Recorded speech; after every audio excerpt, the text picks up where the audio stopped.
Ya, pemirsa, terhambatnya pengurusan dokumen kependudukan di Kota Makassar dikeluhkan oleh warga. Warga pun meminta kondisi itu segera diatasi untuk pengurusan surat pindah maupun administrasi lainnya yang sempat lumpuh total. Dari jaringan itu yang tidak memungkinkan, ya kita saja mengalah. Mau dipasang, mau dibikin apa, tidak bisa nih. Betul. Kecuali memang tidak jaringan, baru dia bilang. Jadi Bapak sebagai warga, Bapak merasa kecewa atau bagaimana? Ya kecewa, tapi mau dibikin apa kalau memang jaringannya di offline? Iya, kan, Pak, ya? Jaringannya yang offline.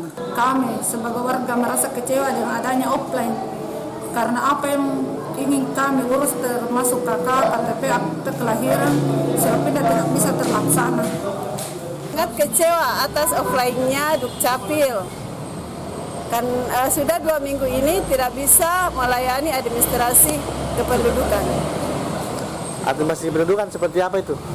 Seperti KK, surat pindah. Banyak warga yang ingin pindah tidak bisa.